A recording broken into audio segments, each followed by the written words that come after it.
Hey guys, welcome back to the video. So today is part two. Check out one somewhere. Last video we talked about the job market for foreigners, being a teacher, starting a business. We talked about traffic, driving, and all that misconception of that. Talked about the weather, and finally we talked about the culture and just language of Vietnam. So today we're going to go straight into it. We're going to talk about modern comforts and the infrastructure of living in Vietnam. It's pretty safe to say that most of Vietnam, north, south, and central areas are pretty similar on how they build stuff. You see the same thing everywhere. Vietnam is a very redundant country. Once you finally do that drive from south to north or north to south, you'll realize everything kind of looks the same and there's trash everywhere. But that's besides the point. Vietnam's infrastructure, though, it is improving to an extent, but tofu buildings are becoming a thing of the norm. Like where I'm staying now, there's actually a brand new condo built.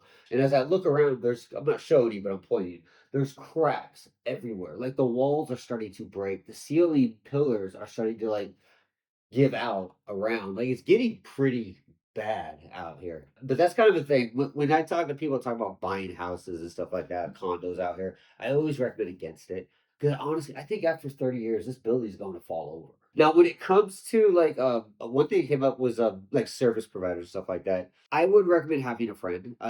Like internet, pay for the year, you get free installation, free equipment, and you end up getting like 2 months free with like FPT, I believe. So it's like $50, like seriously, this is a crazy number, but it's like $50 to $70 a year for internet for 100 megabytes up and no 50 megabytes up and down. If you do the 100 megabytes, comes out to like $180, something like that. I mean, do the math. I mean, that's like $12 a month for internet or something. It's crazy. But when it comes to the negatives, like I said, the infrastructure is very non-comparable to the West. Things are not reliable. Things fall apart a lot. Vietnam lacks power, electricity. And this is a big problem. Like you guys hear about China, like all the companies kind of like exiting China and going to Vietnam, stuff like that. This is true to an extent, but there's problems with it. A lot of these companies are coming to Vietnam realizing, oh, Vietnam can't actually meet our demands. This is why a lot of companies like Apple, Intel, AMD have actually come out of Vietnam. They've come to Vietnam. It's in the news. Then Apple's come to Vietnam. And what happens is like Apple's a good example. I don't know if it's in the news per se, but this is just from what I've seen and heard and from within. Is Apple came, they set up like a factory, did their thing, and they realized that Vietnam couldn't match the requirements, so they sent half that factory to India. The reason for it is the infrastructure. There's not enough factory power. There's not enough energy where the power just goes out all the time. It's quite normal to live in some large a lot, and the power just goes out. Places like Phan Thiet, like the smaller side of it, the water will be off for a couple hours a day. I know Sud Law and Sapa, there's water breaks that happen during like the summertime where they just turn the water off for the entire city. Like you have no access. They tell you make sure you have water aside. It's not like a surprise. Everyone knows about it, but it happens.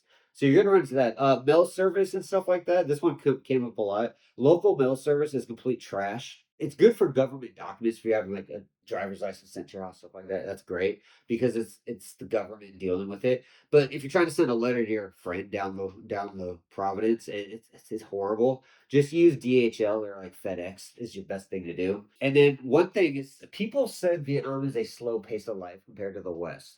That is like what? Vietnam is hectic. It's not. It is slower as in things don't get done in time. Like people sleep during the day for some reason. So things if you have a project that normally would take you like a week to get done in America, it might take 3 weeks in Vietnam to get done. That's whatever. But in regards to like just things being calm and quiet and chill, that's not a thing in Vietnam. Everything's loud, it's chaotic, it's pushy. Like the idea that people drive and honk and push each other, you go to a store, they're pushing each other. And if you follow these people home once they get home, because they're in a hurry, right? Once they get home, they just sit down on like a hammock and start playing games on their phone. Everyone's in a hurry for no reason. So, in regards to being like a slow pace, it typically not. But when it comes to the service, yeah.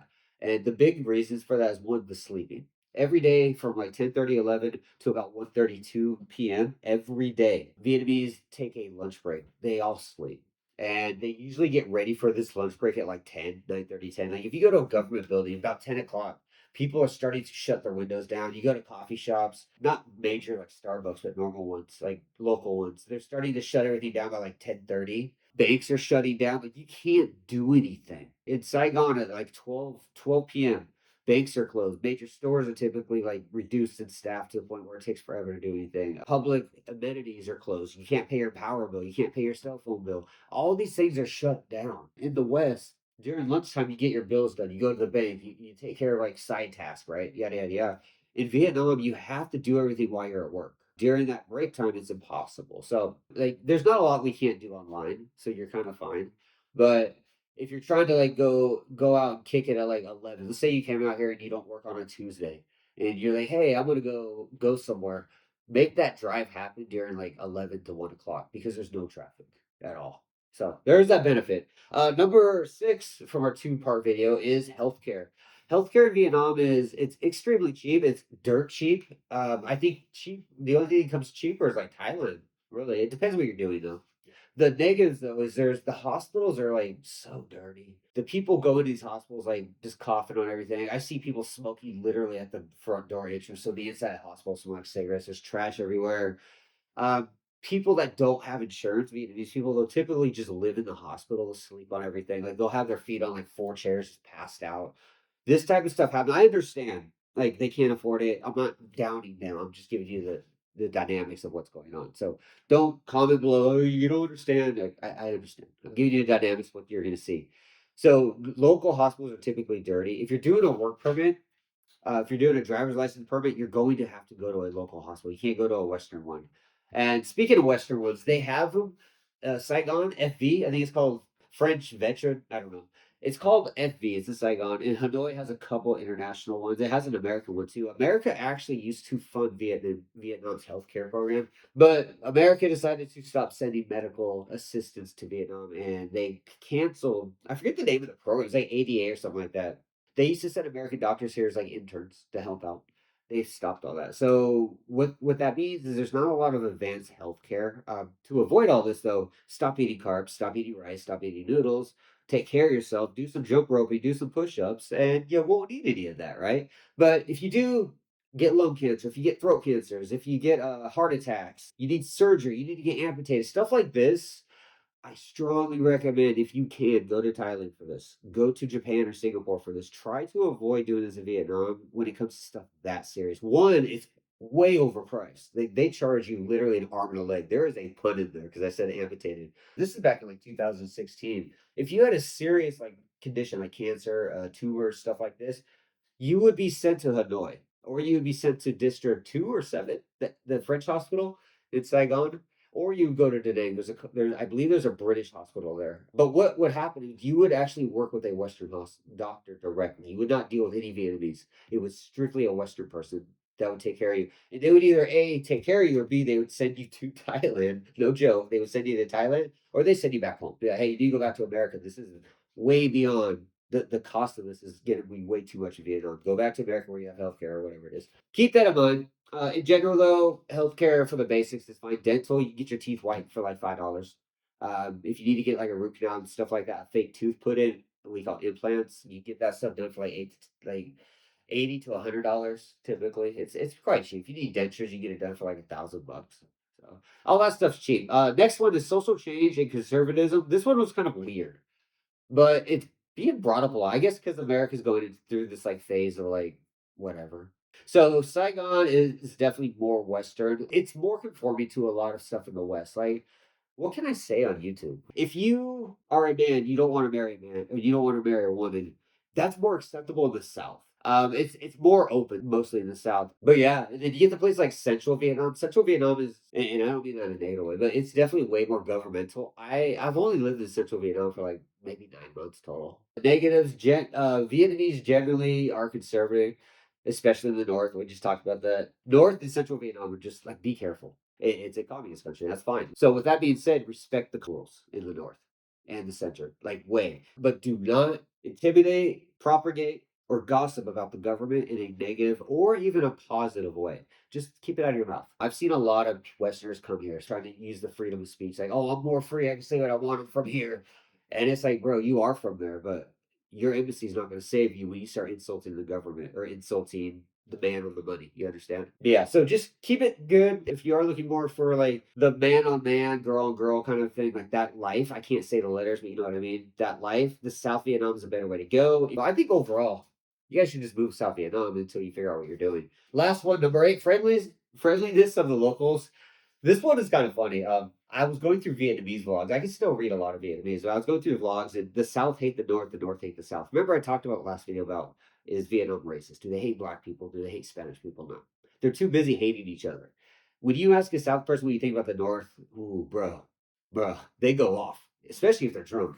And if you ask the North about the South, guess what? Same rinse and repeat. If you have the central people about it, typically they're just like, they don't really care. It's like, I'm not going to say who they talk worse about, but it's not as bad as like North versus South and stuff like that. It's like that old cartoon, red versus, or black versus white. Like, that's what it reminds me of. But when it comes to like friendliness, though, I think the South is maybe a little better. Once you get out of the tourist areas, like, you're getting the heart of what Vietnam truly is. Vietnam is a very selfish culture. The culture, not the country, the culture. So you're going to run into a lot of like selfishness, a lot of pushing, a lot of nagging, a lot of honking, a lot of pushing in lines.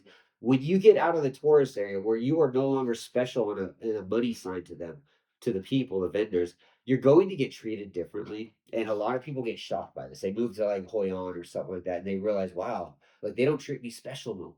And a lot of older Western people expect to be treated like a VIP because they're not Vietnamese or they have more money. That doesn't truly happen a lot out here. So keep that in mind. The South is definitely more friendly overall, but when it comes to like the center and like central Vietnam, it is definitely harder to make connections with local people. It's harder to make friends.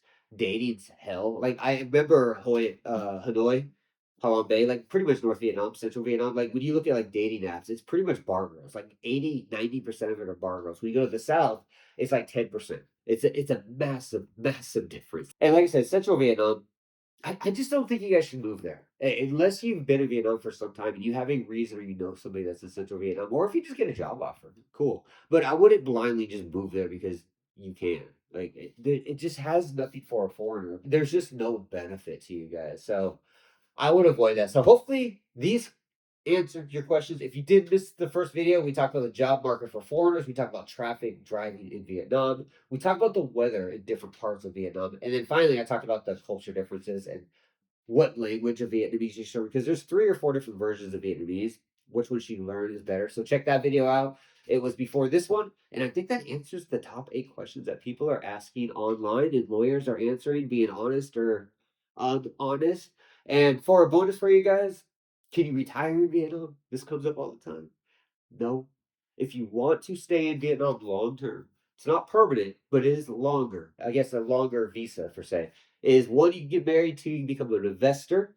Investor range between 50,000 to 120,000 US as a deposit, open a company, yada yada yada. Option three is if you're a lawyer. If you have a law degree, you can get I believe it's a 5 year. If you get married, it's a 5 year. There was a 10 year, but they canceled it. It's not open yet as of this video. You have those options. I did a long talk about getting married in Vietnam. Do not get married in Vietnam just for the visa extension. That's ridiculous. Make a plan. You should have a 3 year plan. But I'm not going to exaggerate that other video. If you are a member of the members group, I talked about marriage, long term stays, and how to be ready for Vietnam and how I was able to do this for 12 years. Check out that members video. Join the members group. Any level gets that video. It's about a 30-minute video of everything that nobody tells you about Vietnam, and I can be honest there because it's hidden. So with that being said, guys, I'm gonna get out of here. Hit that join button if you do want to join. Hit the subscribe button. You want to get more videos about Vietnam and Southeast Asia, traveling in general. And I'm gonna get out. So until then, guys, I will see you again.